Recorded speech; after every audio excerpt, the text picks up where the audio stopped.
You are listening to The Standard Podcast, February 22nd, 2018 edition. This week's headlines include: Scugog could see 3.86% tax increase in 2018. Safety repairs are expected at Uxbridge's baseball diamonds. Flood watch in effect. And in sports, MoJacks to face Bruins in semifinal playoff series. Scugog could see 3.86% tax increase in 2018. Dan Kearns, Scugog. Homeowners in Scugog could see a 3.86% municipal tax increase this year. Scugog's 2018 draft operating budget was presented to councillors at a meeting on Monday, February 12th. The projected 3.86% increase is slightly lower than the township's set target increase of 3.9%. In her report, Treasurer Diane Valentium estimated that when combined with the region of Durham and education taxes, this would mean a $55 increase on the combined tax bill. According to the Treasurer, of that $55, about $52 is the increase for the township, and there's a $4 increase for the region of Durham. Her report also states the Board of Education tax decreased by $1. One of the changes the Treasurer noted in this year's budget is the elimination of reserve transfers to fund the tax levy. Ms. Valentium wrote in her report, "Over the last 2 years, a total of $809,849 in transfers from reserves to fund the tax levy have been eliminated. This has been accomplished through the core service and efficiency reviews, adjustments to user fees and charges, and restructuring and reprioritizing of budgets." Regional Councillor Bobby Drew lauded this change. She said, "I'm sure all of Council is going to be very happy that we are not transferring money for operating from the reserves anymore. I've been pretty vocal about that the last few years."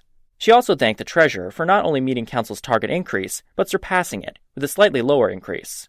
Some of the other changes in the budget include a savings of $6,600 from the Township's crossing guards review, $28,000 in savings from the Township changing its waste disposal contracts, and the addition of the Township's municipal service agreement with the OLG for $874,600 per year. Mayor Tom Rowett called what staff had accomplished in the draft budget an incredible feat. There will be an operating budget open house on Wednesday, February 21st at 6:30 p.m. at the Scugog Memorial Public Library. Safety repairs are expected at Uxbridge's baseball diamonds. Sam Odrowski, Uxbridge. Members of Uxbridge Council and the township's staff recently met with the president and representatives of the Youth Baseball Association to assess any safety concerns at the current ball diamonds and to look at future improvements for 2019.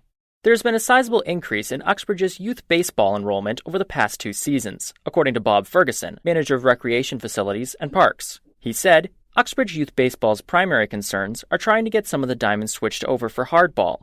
A lot of our diamonds were constructed to be just for fast pitch or slow pitch. They're looking to get some of the diamonds an increased size in the infield playing surfaces, and some of the backstops increased in size as well." Money has already been budgeted for the proposed safety repairs, coming to Uxbridge's diamonds, totaling $33,000. Youth baseball originally came to council with a request of $330,000 for baseball diamond upgrades. Members of the township plan to work with youth baseball to get provincial grants from the government. Safety improvements are proposed to come to ball diamonds at Bonner Fields, Uxbridge's Arena, and Uxpool before the start of the season this year. Mr. Ferguson said, "As soon as the warm weather comes, we will right away go out to some of the contractors and get the fence repairs fixed before the season starts." The safety repairs for the diamonds include the resetting of all posts showing exposed concrete, replacing or repairing the bottom of infield fencing, stretching and tightening backstop fencing, replacing any missing crossbars or gate clamps, and replacing any missing Big O pipe. The repairs will cost $25,000 for the 2 diamonds at Bonner Fields, $4,500 at the Arena Diamond, and $3,500 at the Uxpool Diamond. Mr. Ferguson said the town is happy to partner with youth baseball and looks forward to improving and repairing Uxbridge's ball diamonds. Oh, hey, I didn't see you there. Let me catch my breath. Oh, I'm just practicing my running for the Shamrock Sprint. You want to join me? You can fulfill your New Year's resolution to get in shape. Take part in the Shamrock Sprint, a chip-timed 5 and 10K walk/run and 1K Kids Fun Run on Saturday, March 10th. Proudly presented by Polito Ford Lincoln and Kawartha Lakes Honda. Proceeds support the Boys and Girls Club of Kawartha Lakes. Register now at www.shamrocksprint.ca. Flood watch in effect. Kawartha Lakes. A series of the low-pressure systems are moving through southern Ontario, including the Kawartha Conservation Watershed, bringing a significant amount of rain.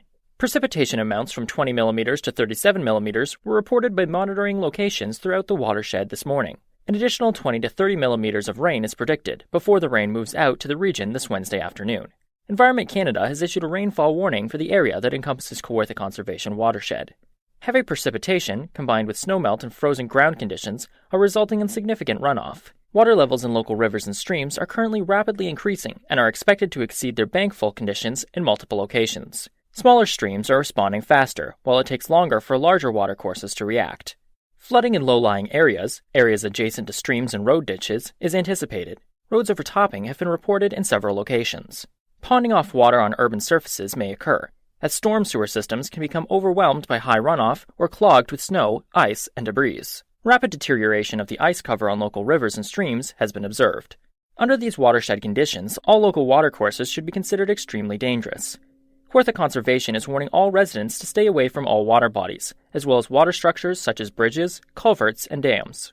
Riverbanks are slippery and unsafe. Ice cover where it exists is unstable and hazardous. Children should be warned of dangerous conditions, and caregivers should maintain a close watch on children who are outside. Municipalities are advised to monitor areas known for flooding and be prepared to respond to high water situations as they occur. As local municipalities are first to respond to and assist with flood emergencies, residents are advised to contact their municipalities should a flood threat develop. Trent Severn Waterway officials are closely watching this current situation and will be adjusting dam settings throughout the system when the situation warrants. Staff from the Ministry of Natural Resources and Forestry are monitoring the levels of the Burnt and Gull rivers. This flood watch will be in effect until Friday, February 23, 2018. If you are aware of or have concerns about flooding, please contact Kawartha Conservation at 705-328-2271 or 705-344-0155 after hours. Technical foul. North Durham Sports. MoJacks to face Bruins in semifinal playoff series. Dan Kearns, Scugog. The Port Perry MoJacks earned the right to play against the Uxbridge Bruins in the Provincial Junior Hockey League's Orr Division semifinals by finishing a sweep of their first-round series against the Georgina Ice. The MoJacks defeated the Georgina Ice 5-2 on Tuesday, February 13th, to win the series 4-0. The game was scoreless until the second period. Just 53 seconds into that period, Graham Lammers scored a power play goal, putting the MoJacks on top 1-0. Then, over 3 minutes in, Lammers again found the back of the net on the power play, extending Port Perry's lead to 2-0. Georgina would later score, and the period ended with a 2-1 MoJack lead. Over a minute into the third period, Mitch Gustafsson lit the lamp, restoring Port Perry's 2-goal lead. But, over a minute later, the Ice put the puck in the net, and again pulled within a goal of tying the game. Almost 2 minutes later, though, on a MoJack power play, Cody Fruner scored, and Port Perry led 4-2.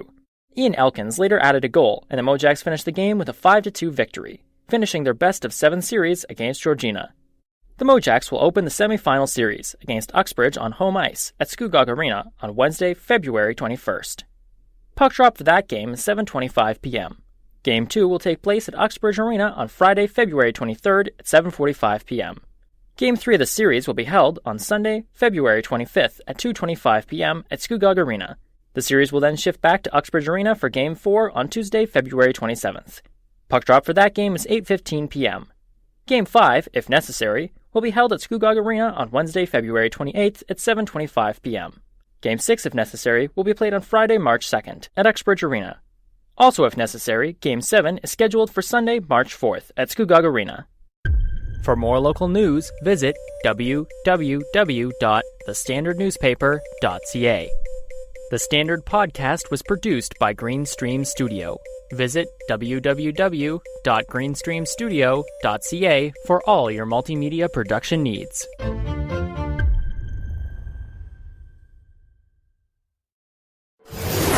Look, up in the sky. It's a bird! It's a plane. No, it's the Standard! It's what? It's the Standard newspaper serving Durham Region and the city of Kawartha Lakes. For all your local stories and much more, pick up the Standard today. Call 905-985-6985 or visit www.thestandardnewspaper.ca. Read it today.